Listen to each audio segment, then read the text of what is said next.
أعوذ بالله من الشيطان الرجيم. بسم الله الرحمن الرحيم.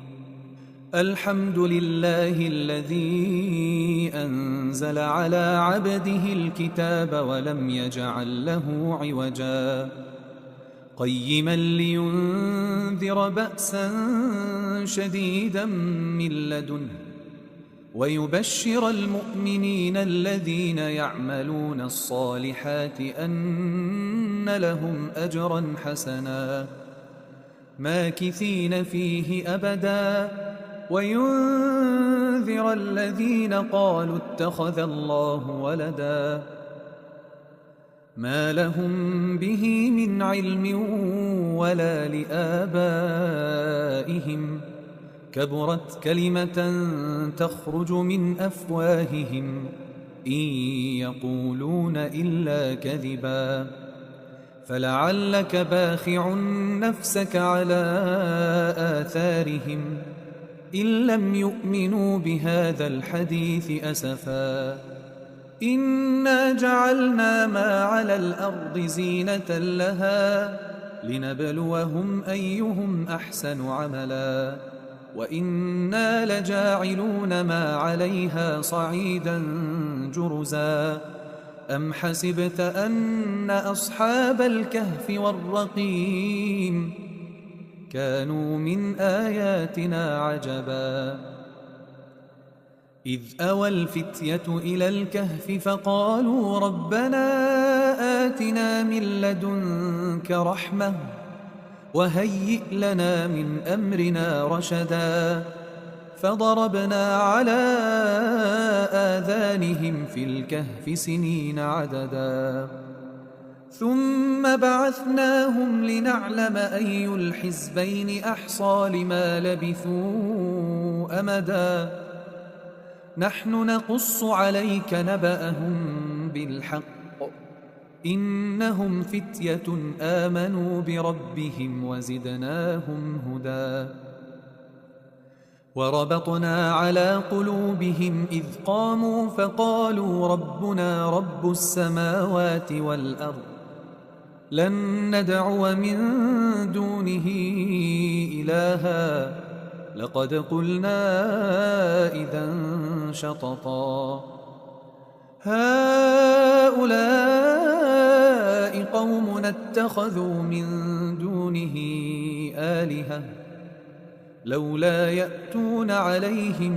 بسلطان بين فمن أظلم ممن افترى على الله كذبا وإذ اعتزلتموهم وما يعبدون إلا الله فأووا إلى الكهف ينشر لكم ربكم من رحمته ويهيئ لكم من أمركم مرفقا وترى الشمس إذا طلعت تزاور عن كهفهم ذات اليمين وإذا غربت تقرضهم ذات الشمال وهم في فجوة منه ذلك من آيات الله من يهد الله فهو المهتد ومن يضلل فلن تجد له وليا مرشدا وتحسبهم أيقاظا وهم رقود ونقلبهم ذات اليمين وذات الشمال وكلبهم باسط ذراعيه بالوصيد لو اطلعت عليهم لوليت منهم فرارا ولملئت منهم رعبا وكذلك بعثناهم ليتساءلوا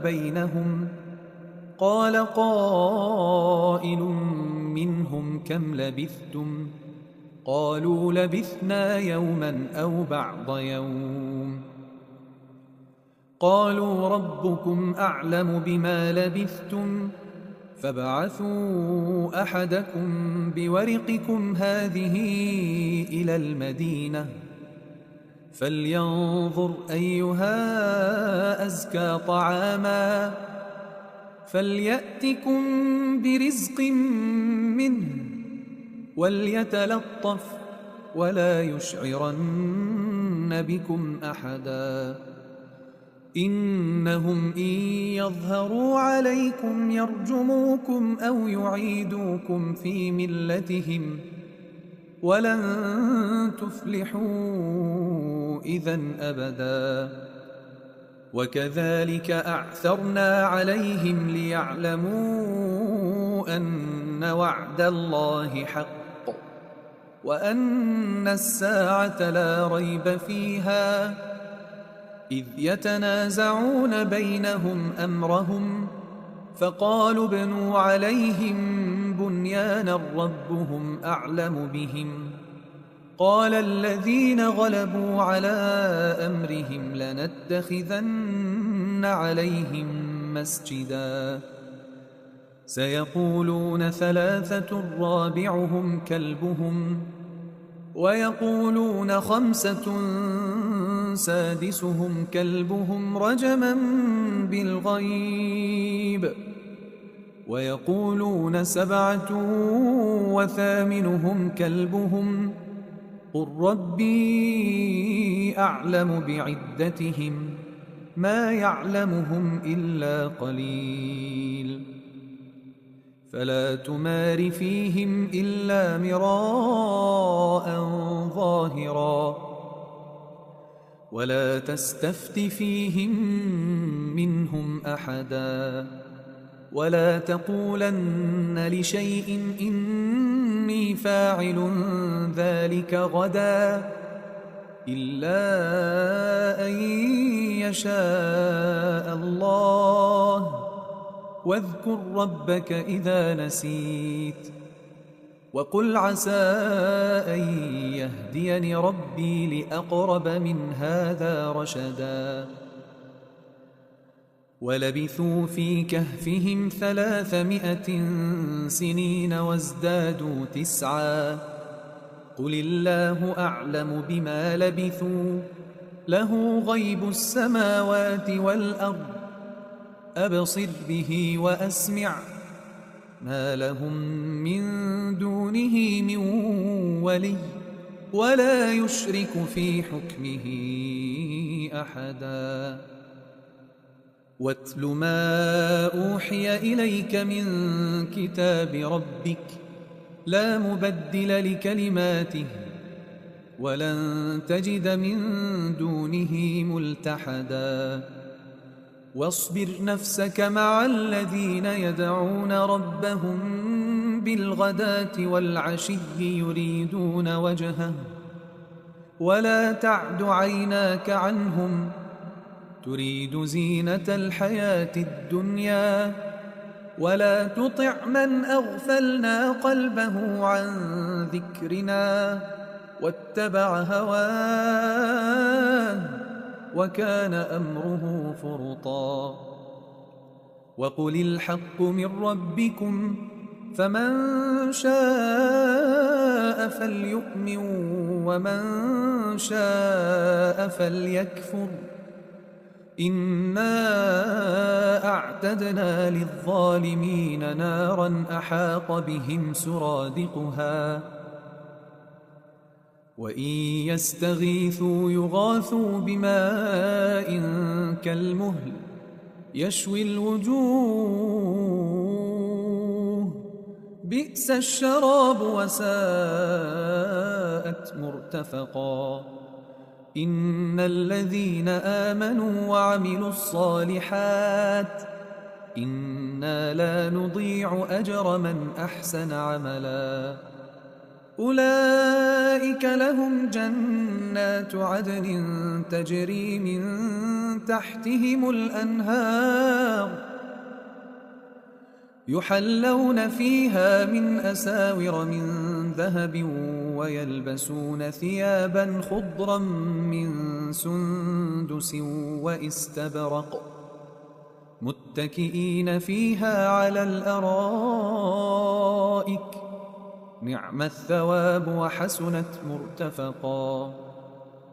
واضرب لهم مثل الرجلين جعلنا لأحدهما جنتين من أعناب وحففناهما بنخل وجعلنا بينهما زرعا كلتا الجنتين آتت أكلها ولم تظلم منه شيئا وفجرنا خلالهما نهرا. وكان له ثمر فقال لصاحبه وهو يحاوره أنا أكثر منك مالا وأعز نفرا. ودخل جنته وهو ظالم لنفسه قال ما أظن أن تبيد هذه أبدا وما أظن الساعة قائمة ولئن رددت إلى ربي لأجدن خيرا منها منقلبا. قال له صاحبه وهو يحاوره أكفرت بالذي خلقك من تراب ثم من نطفة ثم سواك رجلا لكن هو الله ربي ولا أشرك بربي أحدا. ولولا إذ دخلت جنتك قلت ما شاء الله لا قوة إلا بالله إن ترني أنا أقل منك مالا وولدا فعسى ربي أن يؤتيني خيرا من جنتك ويرسل عليها حسبانا من السماء فتصبح صعيدا زلقا أو يصبح ماؤها غورا فلن تستطيع له طلبا. وأحيط بثمره فأصبح يقلب كفيه على ما أنفق فيها وهي خاوية على عروشها ويقول يا ليتني لم أشرك بربي أحدا. ولم تكن له فئة ينصرونه من دون الله وما كان منتصرا. هنالك الولاية لله الحق هو خير ثوابا وخير عقبا. واضرب لهم مثل الحياة الدنيا كماء إن أنزلناه من السماء فاختلط به نبات الأرض فأصبح هشيما تذروه الرياح وكان الله على كل شيء مقتدرا. المال والبنون زينة الحياة الدنيا والباقيات الصالحات خير عند ربك ثوابا وخير أملا.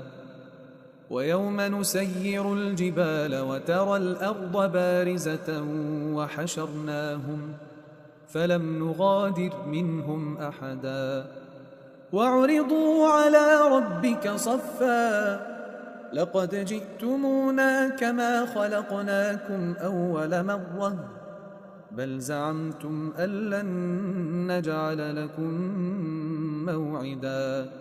ووضع الكتاب فترى المجرمين مشفقين مما فيه ويقولون يا ويلتنا ما لهذا الكتاب لا يغادر صغيرة ولا كبيرة إلا أحصاها ووجدوا ما عملوا حاضرا ولا يظلم ربك أحدا.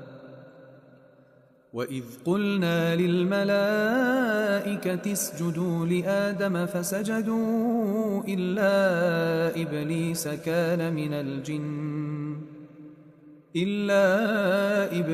كان من الجن ففسق عن أمر ربه أفتتخذونه وذريته أولياء من دوني وهم لكم عدو بئس للظالمين بدلا.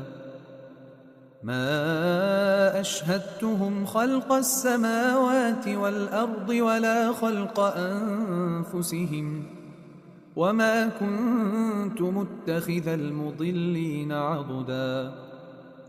ويوم يقول نادوا شركائي الذين زعمتم فدعوهم فلم يستجيبوا لهم وجعلنا بينهم موبقا. ورأى المجرمون النار فظنوا أنهم مواقعوها ولم يجدوا عنها مصرفا. ولقد صرفنا في هذا القرآن للناس من كل مثل وكان الإنسان أكثر شيء جدلا. وما منع الناس أن يؤمنوا إذ جاءهم الهدى ويستغفروا ربهم إلا أن تأتيهم سنة الأولين أو يأتيهم العذاب قبلا. وما نرسل المرسلين إلا مبشرين ومنذرين ويجادل الذين كفروا بالباطل ليدحضوا به الحق واتخذوا آياتي وما أنذروا هزوا.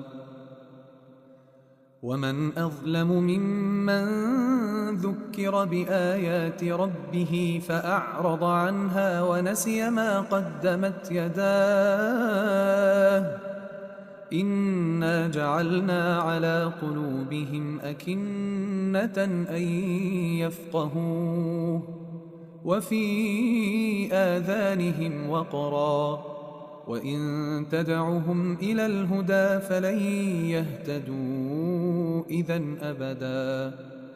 وربك الغفور ذو الرحمة لو يؤاخذهم بما كسبوا لعجل لهم العذاب بل لهم موعد لن يجدوا من دونه موئلا.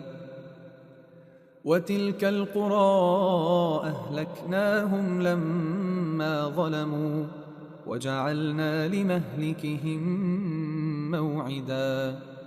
وإذ قال موسى لفتاه لا أبرح حتى أبلغ مجمع البحرين أو أمضي حقبا فلما بلغا مجمع بينهما نسيا حوتهما فاتخذ سبيله في البحر سربا.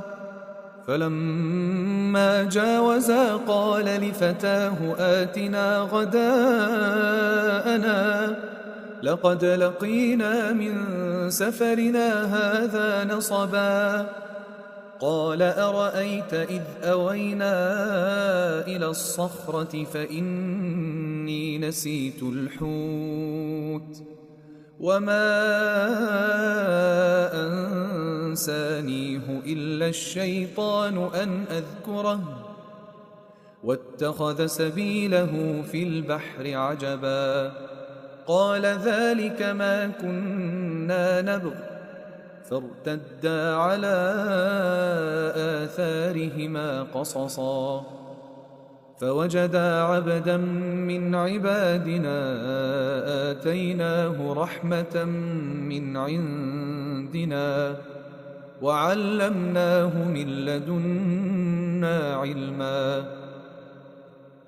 قال له موسى هل أتبعك على أن تعلمني مما علمت رشدا قال إنك لن تستطيع معي صبرا وكيف تصبر على ما لم تحط به خبرا قال ستجدني إن شاء الله صابرا ولا أعصي لك أمرا قال فإن اتبعتني فلا تسألني عن شيء حتى أحدث لك منه ذكرا فانطلقا حتى إذا ركبا في السفينة خرقها قال أخرقتها لتغرق أهلها لقد جئت شيئا إمرا قال ألم أقل إنك لن تستطيع معي صبرا قال لا تؤاخذني بما نسيت ولا ترهقني من أمري عسرا فانطلقا حتى إذا لقيا غلاما فقتله قال أقتلت نفسا زكية بغير نفس لقد جئت شيئا نكرا قال ألم أقل لك إنك لن تستطيع معي صبرا قال إن سألتك عن شيء بعدها فلا تصاحبني قد بلغت من لدني عذرا فانطلقا حتى إذا أتيا أهل قرية استطعما أهلها فأبوا أن يضيفوهما فوجدا فيها جدارا يريد أن ينقض فأقامه قال لو شئت لاتخذت عليه أجرا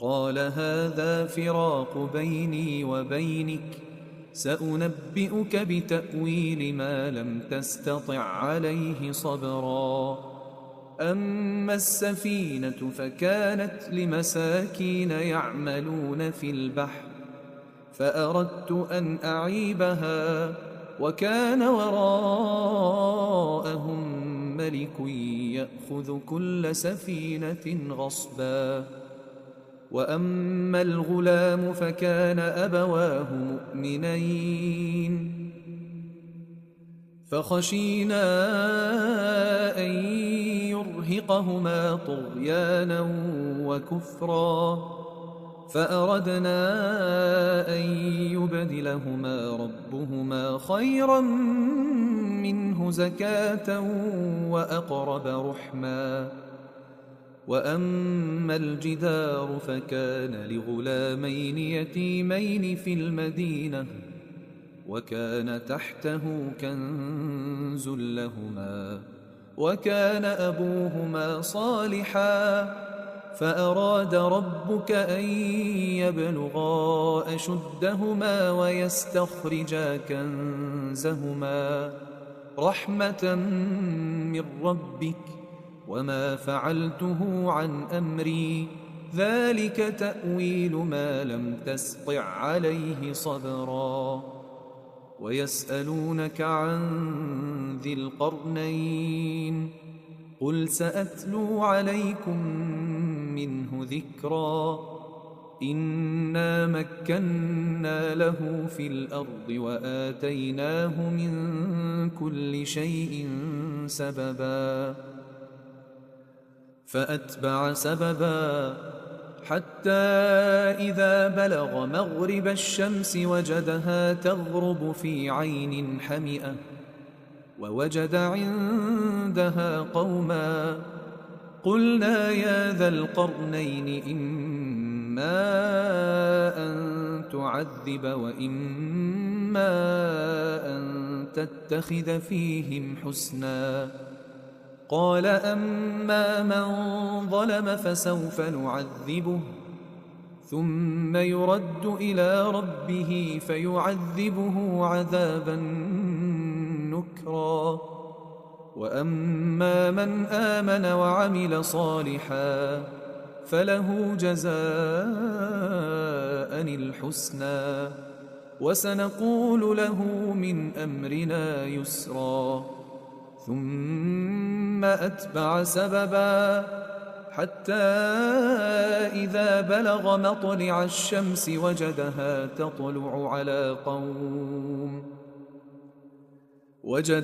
تطلع على قوم لم نجعل لهم من دونها سترا. كذلك وقد أحطنا بما لديه خبرا.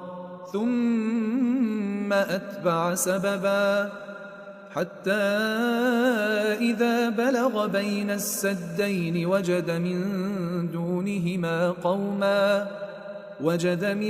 دونهما قوما لا يكادون يفقهون قولا. قالوا يا ذا القرنين إن يأجوج ومأجوج مفسدون في الأرض فهل نجعل لك خرجا على أن تجعل بيننا وبينهم سدا؟ قال ما مكني فيه ربي خير فأعينوني بقوة أجعل بينكم وبينهم ردما. آتوني زبر الحديد حتى إذا ساوى بين الصدفين قال انفخوا حتى إذا جعله نارا قال آتوني أفرغ عليه قطرا. فما استطاعوا أن يظهروه وما استطاعوا له نقبا. قال هذا رحمة من ربي فإذا جاء وعد ربي جعله دكاء وكان وعد ربي حقا. وتركنا بعضهم يومئذ يموج في بعض ونفخ في الصور فجمعناهم جمعا وعرضنا جهنم يومئذ للكافرين عرضا. الذين كانت أعينهم في غطاء عن ذكري وكانوا لا يستطيعون سمعا. أفحسب الذين كفروا أن يتخذوا عبادي من دوني أولياء إنا أعتدنا جهنم للكافرين نزلا.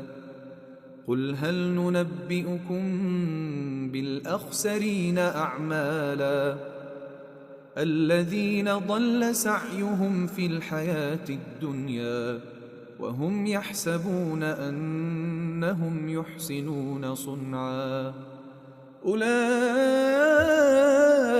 الذين كفروا بآيات ربهم ولقائه فحبطت أعمالهم فلا نقيم لهم يوم القيامة وزنا. ذلك جزاؤهم جهنم بما كفروا واتخذوا آياتي ورسلي هزوا. إن الذين آمنوا وعملوا الصالحات كانت لهم جنات الفردوس نزلا خالدين فيها لا يبغون عنها حولا. قل لو كان البحر مدادا لكلمات ربي لنفد البحر قبل أن تنفد كلمات ربي ولو جئنا بمثله مددا.